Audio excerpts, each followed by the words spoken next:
Hello friends, स्वागत है आपका आपके अपने चैनल एचएससी स्टडी गाइड में। आज इस वीडियो में हम बात करने वाले हैं टाइप्स ऑफ स्कैफोल्डिंग के बारे में, यानी कि स्कैफोल्डिंग के कितने प्रकार है आज हम इस वीडियो में जानने वाले हैं। तो चलिए शुरू करते हैं। टाइप्स ऑफ स्कैफोल्डिंग, तो उसमें सबसे पहले हम देखने वाले हैं कि इंडिपेंडेंट स्कैफोल्डिंग क्या होती है। फिर उसके बाद हम जानेंगे कि बर्ड केज स्कैफोल्डिंग क्या होती है।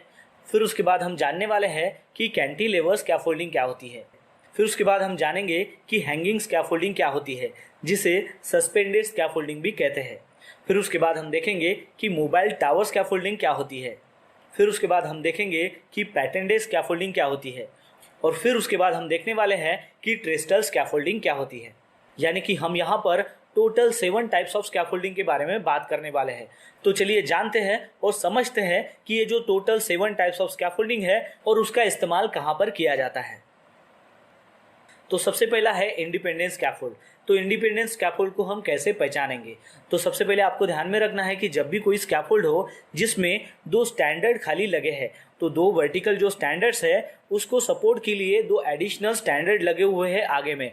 यानी कि खाली इसमें 2 स्टैंडर्ड रहेंगे और उसी 2 स्टैंडर्ड को आप आगे बढ़ा सकते हो। उसके आगे में आप और 2 वर्टिकल स्टैंडर्ड लगा के और 2 वर्टिकल स्टैंडर्ड लगाकर ऐसे उसकी लेंथ बढ़ा सकते हो। लेकिन उस 2 वर्टिकल स्टैंडर्ड के अलावा और तीसरा या फिर चौथा जो है वो स्टैंडर्ड आप जो है वो नहीं लगा सकते।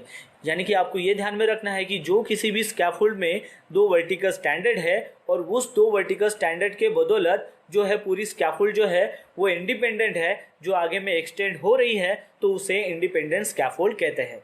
जैसे कि आप इस इमेज में देख सकते हो कि यहाँ पर 2 वर्टिकल स्टैंडर्ड है और उसी 2 वर्टिकल स्टैंडर्ड को आगे में एक्सटेंड किया गया है। तो इस टाइप की स्कैफोल्ड को इंडिपेंडेंट स्कैफोल्ड कहते हैं। एग्जाम्पल के तौर पर देखिए, जब भी आप किसी बिल्डिंग कंस्ट्रक्शन में काम करते हो तो उस बिल्डिंग के सराउंडिंग में जब भी कोई पेंटिंग का काम हो या फिर मिशनरी का काम हो तो उस बिल्डिंग के सराउंडिंग में 2 वर्टिकल के सहारे उस पूरी स्कैफोल्ड को कनेक्ट किया जाता है। तो उस स्कैफोल्ड को इंडिपेंडेंट स्कैफोल्ड कहते हैं। चलिए अब जानते हैं कि बर्ड केज स्कैफोल्ड क्या होता है और उसको हम कैसे पहचानेंगे। तो बर्ड केज स्कैफोल्ड में क्या होता है कि 2 स्टैंडर्ड के अलावा और उसमें एडिशनल स्टैंडर्ड होते हैं, तो उसको बर्ड केज स्कैफोल्ड कहते हैं। जैसे कि इसके पहले हमने देखा था इंडिपेंडेंट स्कैफोल्ड में 2 वर्टिकल स्टैंडर्ड होते हैं और उसी को आगे में एक्सटेंड किया जाता है। लेकिन बर्ड केज स्कैफोल्ड में क्या होता है कि 2 स्टैंडर्ड के अलावा और एडिशनल उसमें स्टैंडर्ड होते हैं। वो भले ही 3 हो, 4 हो, 5 हो, वो कितने भी हो, लेकिन 2 से ज़्यादा उसमें स्टैंडर्ड होते हैं, तो उसको बर्ड केज स्कैफोल्ड कहते हैं। इस इमेज में आप देख सकते हो कि यहाँ पर 2 से ज़्यादा एडिशनल जो है वो स्टैंडर्ड है, यानी कि एडिशनल बेलेंथ यहाँ पर कनेक्ट किए गए हैं। तो बस आपको यहाँ पर ये समझना है कि जिस स्कैफोल्ड में 2 स्टैंडर्ड के अलावा और एडिशनल स्टैंडर्ड्स होते हैं, वो भले ही 3 हो, 4 हो, 5 हो, और उसके ज़रिए जो भी स्कैफोल्ड फॉर्म होती है उसे बर्ड केज स्कैफोल्ड कहते हैं। चलिए अब जानते हैं हमारे नेक्स्ट टाइप ऑफ स्कैफोल्डिंग के बारे में, जिसका नाम है कैंटिलीवर स्कैफोल्ड। आपके सामने में ये जो इमेज है, यहाँ पर ये जो स्कैफोल्ड ऑलरेडी जो बनाई गई है और इसके अलावा अगर हमें एडिशनल स्कैफोल्ड चाहिए तो हम क्या करेंगे कि ये जो स्कैफोल्ड है इसका सपोर्ट लेकर हम एडिशनल स्कैफोल्ड बनाएंगे। जो हम नई जो स्कैफोल्ड बनाएंगे उसका जो सपोर्ट है वो हम ग्राउंड लेवल से न लेके जो हमारी पहले से जो स्कैफोल्डिंग है उसके साथ हम उसको कनेक्ट करके उसके साथ जो हम सपोर्ट लेंगे उसको कैंटिलीवर स्कैफोल्ड कहते हैं। आप इमेज में देख सकते हो कि यहाँ पर ये जो एडिशनल प्लेटफॉर्म जो यहाँ पर एक्सटेंड किया गया है उसका जो सपोर्ट है वो ग्राउंड लेवल से न होके पहले जो ऑलरेडी स्कैफोल्डिंग थी उसके साथ में इसका सपोर्ट दिया हुआ है। तो इस टाइप के स्कैफोल्ड को कैंटिलीवर स्कैफोल्ड कहते हैं।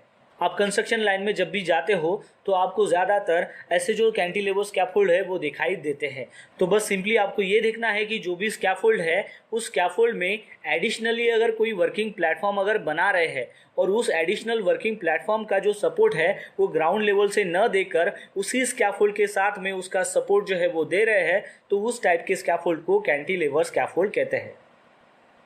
चलिए अब जानते हैं हमारे नेक्स्ट टाइप ऑफ स्कैफोल्डिंग के बारे में, जिसका नाम है हैंगिंग स्कैफोल्ड, जिसको सस्पेंडेड स्कैफोल्ड भी कहते हैं। हैंगिंग स्कैफोल्ड यानी कि लटका हुआ स्कैफोल्ड, यानी कि सस्पेंडेड स्कैफोल्ड, जिसको नीचे से कोई भी सपोर्ट नहीं है, उसका जो टोटल सपोर्ट है वो डायरेक्ट ऊपर से है।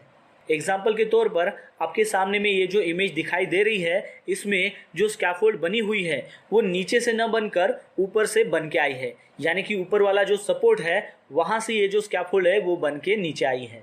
और ये जो स्कैफोल्ड है ये आप देख सकते हो कि ये हैंगिंग है, यानी कि ये सस्पेंडेड है। तो इस प्रकार की जो स्कैफोल्डिंग होती है उसको ऊपर से बनाकर नीचे आते हैं, और वर्कर भी यहाँ पर जब भी उस स्कैफोल्डिंग को बनाते हैं तो उस बनाते वक्त वो भी हैंगिंग कंडीशन में उसको बनाते हैं। तो ये जो हैंगिंग स्कैफोल्ड है इसमें नीचे में जो सस्पेंडेड प्लेटफॉर्म है उसके ऊपर आदमी खड़ा होकर फिर आसानी से काम कर सकता है। और एक एग्जांपल है सस्पेंडेड स्कैफोल्डिंग का। आपके सामने में ये जो इमेज दिखाई दे रही है इसमें एक झूला है, और ये जो झूला है यानी कि ये एक सस्पेंडेड प्लेटफॉर्म है जिसके ऊपर आदमी खड़ा होकर काम कर सकता है। तो ये जो सस्पेंडेड प्लेटफॉर्म है इसका इस्तेमाल ज़्यादातर शीट लगाने के लिए या फिर पेंटिंग करने के लिए इस्तेमाल किया जाता है। तो ये जो सस्पेंडेड प्लेटफॉर्म है यानी कि झूला है, इसका जो सपोर्ट है वो नीचे से कुछ भी नहीं है, इसको ऊपर से टाई अप किया जाता है और उसको सपोर्ट दिया जाता है ताकि ये जो सस्पेंडेड प्लेटफॉर्म है यानी कि जो झूला है वो नीचे ना गिर सके। तो इस टाइप के स्कैफोल्ड को सस्पेंडेड स्कैफोल्ड कहते हैं। फिर उसके बाद का हमारा स्कैफोल्डिंग है वो है मोबाइल टावर स्कैफोल्ड।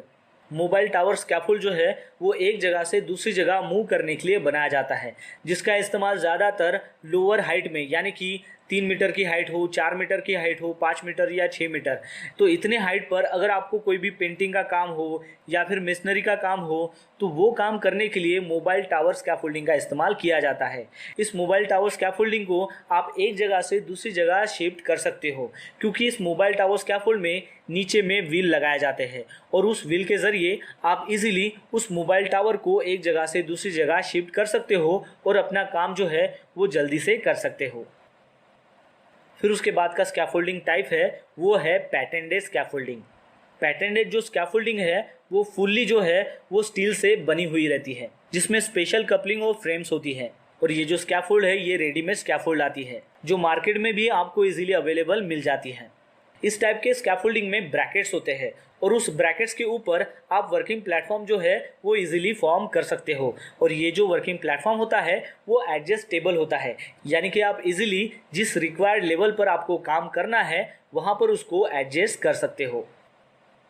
फिर उसके बाद का जो टाइप ऑफ स्कैफोल्डिंग है वो है ट्रेस्टल स्कैफोल्डिंग। तो इस टाइप की जो भी स्कैफोल्डिंग होती है उस स्कैफोल्डिंग का जो वर्किंग प्लेटफॉर्म है उसको सपोर्ट दिया हुआ रहता है ट्राइपॉड से या फिर लैडर से, और वो जो ट्राइपॉड या फिर लैडर हो वो मूवेबल होती है। तो इस टाइप के स्कैफोल्डिंग के ऊपर ज़्यादातर जो काम है वो रूम के अंदर किया जाता है, जैसे कि कोई पेंटिंग्स हो या फिर रिपेयर्स हो। इस टाइप के जो भी छोटे मोटे काम होते हैं वो इस स्कैफोल्डिंग के ज़रिए किए जाते हैं। तो दोस्तों इस वीडियो के माध्यम से आपको समझ में आ गया होगा कि स्कैफोल्डिंग के कितने प्रकार होते हैं। तो बस आज के लिए इतना ही, मिलते हैं नेक्स्ट वीडियो में एक नए टॉपिक के साथ में। तब तक के लिए टेक केयर, बाय बाय।